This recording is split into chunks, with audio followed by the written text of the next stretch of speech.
दोस्तों, आपने अक्सर सुना होगा कि कभी कभी इंसान की एक छोटी सी गलती उसके लिए बहुत बड़ी मुसीबत और परेशानी का कारण बन जाती है। आज के वीडियो में हम आपको एक भाई की एक ऐसी ही छोटी सी गलती की कहानी बताने जा रहे हैं। उस भाई ने एक छोटी सी गलती की और उस छोटी सी गलती के परिणाम स्वरूप उसे बहुत बड़ा नुकसान उठाना पड़ा। पूरी कहानी क्या है, आइए सुनते हैं इस वीडियो में। दोस्तों, कहानी में आगे बढ़ने से पहले आपसे बस एक छोटी सी रिक्वेस्ट, हमारे चैनल को सब्सक्राइब जरूर करें, वीडियो पर लाइक शेयर कमेंट करें। अब कहानी विस्तार से।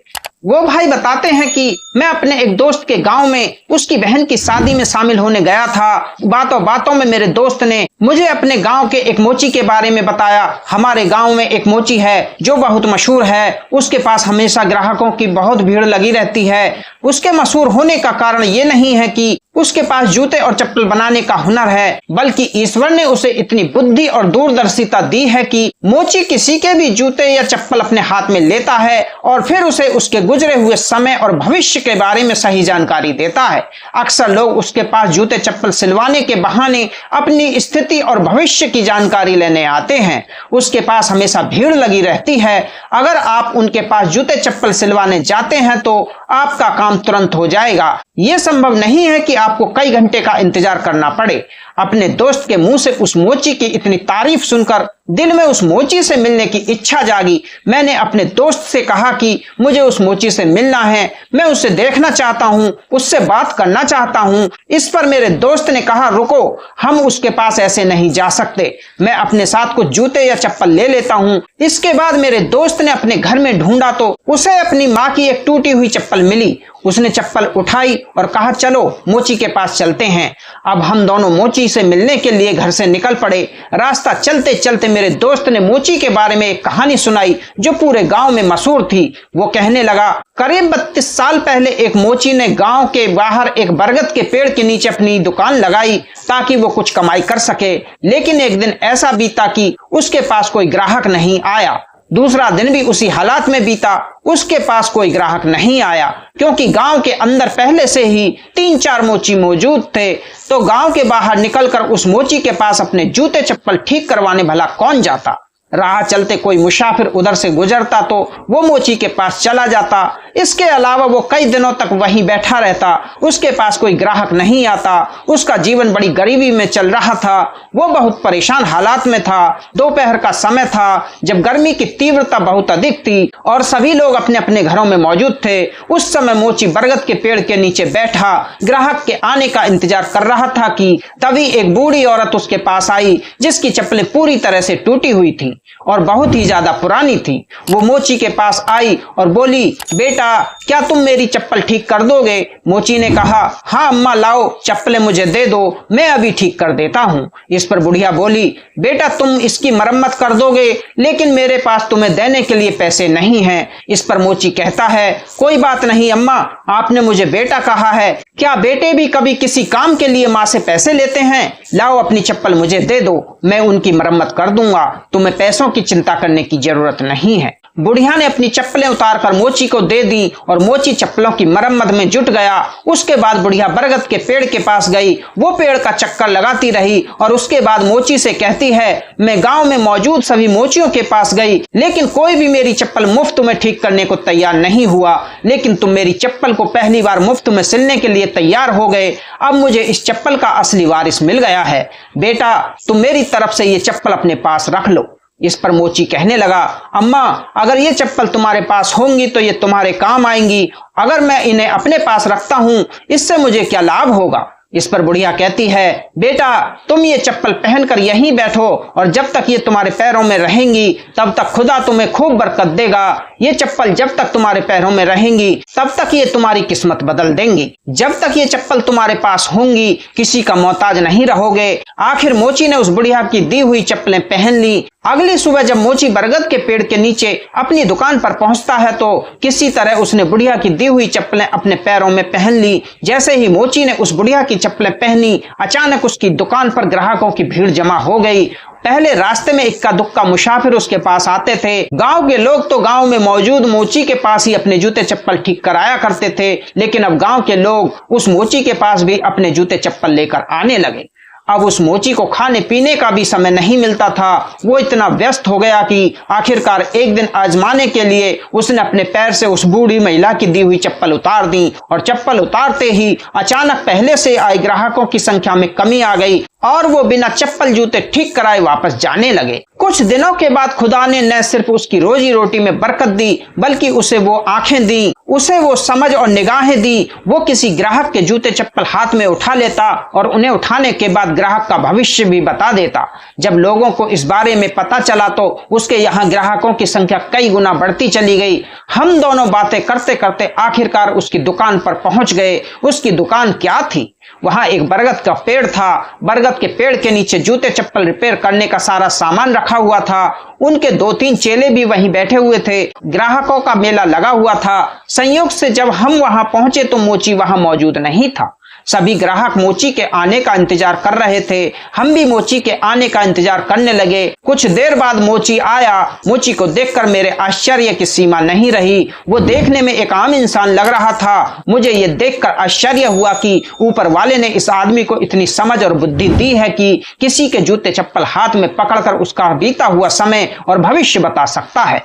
मुझे आश्चर्य हुआ कि वो मोची पास आया और मेरे दोस्त को पहचान गया।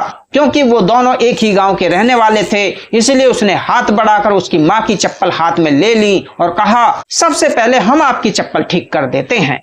मोची चप्पल लेते लेते बैठा और बैठने के बाद उसने चप्पल मरम्मत करते हुए मेरे दोस्त से कहा, क्या तुम्हारी माँ कहीं सफर पर जाने वाली है? मेरे दोस्त ने जवाब में कहा कि मुझे नहीं मालूम। इस पर वो कहने लगा कि अगर आपकी माँ सफर पर जाने का इरादा रखती हैं तो उनसे कहो कि वो अभी सफर पर ना जाएं, क्योंकि इस समय उनका सफर पर जाना उचित नहीं है।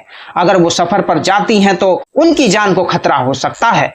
मोची की मुंह से ये बातें सुनकर मेरा दोस्त परेशान हो जाता है। बहरहाल अपनी माँ की चप्पलें ठीक करवाने के बाद हम दोनों बातचीत करते हुए घर वापस आ गए। घर आकर दोस्त ने अपनी माँ से पूछा, आपको कहीं सफर पर जाना है? माँ ने कहा, कुछ दिनों के बाद मुझे एक रिश्तेदार की शादी में शामिल होने के लिए बारात के साथ जाना है। इस पर मेरे दोस्त ने कहा, अगर आप ना ही जाओ तो बेहतर होगा। मोची ने तुम्हारी चप्पलें मरम्मत करते समय तुम्हें सफर पर जाने से मना किया है। मेरे दोस्त की माँ ने हंसते हुए कहा कि यह रिश्तेदारी का मामला है, अब मैं मोची की बात मानूं या रिश्तेदारों की? अगर मैं नहीं जाऊंगी तो खामखामे लोग नाराज हो जाएंगे और फिर कुछ दिनों बाद मेरी बेटी की भी शादी है। अगर मैं नहीं जाऊंगी तो मेरी बेटी की शादी में कौन आएगा? मेरे दोस्त ने अपनी माँ को बार बार रोकने की कोशिश की, लेकिन माँ नहीं मानी। अंत में रिश्तेदार की शादी में शामिल होने के लिए दोस्त की माँ बारात के साथ बस में गई थी। रास्ते में एक जगह बस का एक्सीडेंट हो गया और ड्राइवर को छोड़कर बारात में शामिल सभी लोग मारे गए।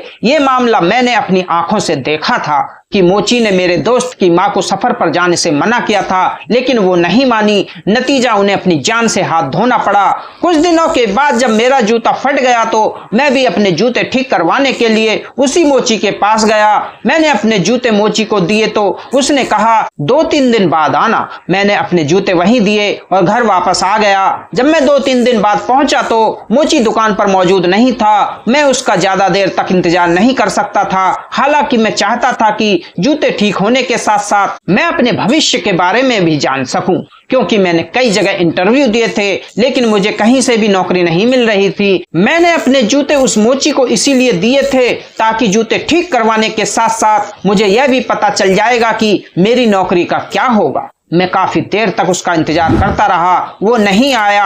आखिर में मैंने मोची के चेले से कहा, लाओ मेरा जूता मुझे दे दो, मैं अभी जाता हूँ, बाद में आकर उनसे मिल लूंगा। इस पर उन्होंने जूते देने से मना कर दिया। मैं फिर बैठ गया। मैं इंतजार करता रहा। आखिर में जब मोची नहीं आया तो मैंने उसके चेले पर काफी दबाव बनाया।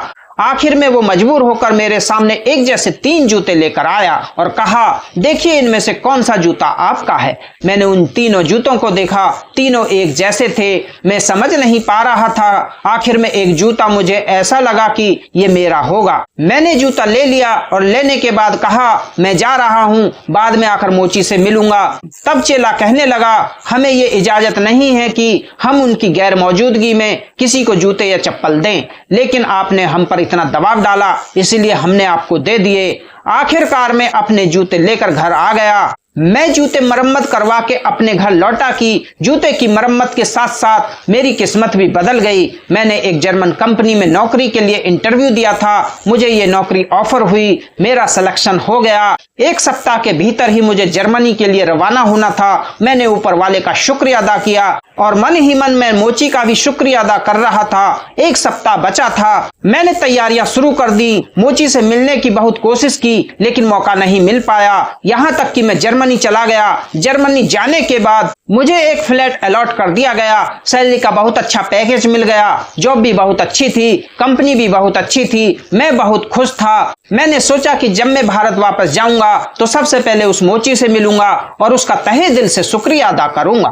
3 महीने बाद ऐसे हालात और मामले पैदा हुए कि मुझे एक मामले में गिरफ्तार कर लिया गया जबकि मैं निर्दोष था। उस मामले में गिरफ्तारी के बाद मुझे 5 साल की कैद हुई, मुझे 5 साल की जेल हुई। किसी तरह मैंने 5 साल जेल में बिताए। हर पल मैं उस मोची को कोसता रहा और मैंने मन ही मन तय कर लिया कि जैसे ही मैं कैद से आजाद होकर अपने देश लौटूंगा, सबसे पहले मोची के पास जाऊंगा और उसका हिसाब किताब चुकता करूंगा। ये 5 साल मैंने किस हालात में कैद में बिताए ये सिर्फ मैं ही जानता हूँ। मैं ही जानता हूँ एक एक दिन एक एक रात काटे नहीं कटते थे। मैं किसी तरह ऊपर वाले को याद करके कैद में अपना समय गुजार रहा था और लगातार एक ही बात सोच रहा था कि जिस दिन मैं इस कैद से आजाद होकर अपने देश पहुंचूंगा तो सबसे पहले मोची के पास जाऊंगा और अपना हिसाब चुकता करूंगा। जब 5 साल की सजा पूरी हो गई, मैं कैद से आजाद हो गया। अब मुझे जर्मन से वापस अपने देश भेज दिया गया। मैंने अपने भगवान का शुक्रिया अदा किया। घर आकर मैंने जूते उठाए, तुरंत मोची के पास पहुंचा और पहुंचने के बाद मोची के सामने जूते पटकते हुए मैंने कहा, तुमने ही जूता को देखकर कहा था कि तुम्हारा मुकद्दर रोशन होगा, लेकिन आपने मुझे ये नहीं बताया कि मुझे 5 साल की कैद भी होने वाली है। इस पर मोची मुस्कुराया और कहने लगा, आपको मुझसे नाराज होने की क्या जरूरत है? काश कि आप सब्र करते तो अच्छा होता। ये जूते जो आप अपने साथ ले गए थे मैंने आपको नहीं दिए। दरअसल मेरी अनुपस्थिति में आप जबरदस्ती ये जूते लेकर चले गए। हालांकि ये जूते आपके नहीं हैं। ऊपर वाले ने आपके भाग्य में रोजी रोटी भी लिखी थी, बरकत भी लिखी थी, तरक्की भी लिखी थी, कामयाबी भी लिखी थी। और जो जूते आप लेकर गए थे ऊपर वाले ने उस जूते वाले के भाग्य में 5 साल की कैद लिखी थी। मेरी अनुपस्थिति में आप उसके जूते लेकर चले गए, जिसकी वजह से आपको 5 साल जेल में बिताने पड़े। अगर तुमने सब्र से काम लिया होता, मेरा इंतजार किया होता, तो मैं तुम्हें तुम्हारे जूते दे देता। तुम्हारी जिंदगी के ये 5 साल बेगुनाह कैद में बीते हैं, तुम इससे बच जाते। काश तुमने सब्र रखा होता। जब उसने मोची की बातें सुनी तो उसने अपना सिर पकड़ लिया और जमीन पर बैठ गया और पछताने लगा कि काश मैंने ये गलती ना की होती। इसके बाद वो लोगों को बताने लगा कि मेरी एक छोटी सी गलती की वजह से मुझे इतनी तकलीफ और परेशानी से गुजरना पड़ा। वाकई कभी कभी इंसान की एक छोटी सी गलती उसके लिए बहुत बड़ी मुसीबत और परेशानी का सबब बन जाती है।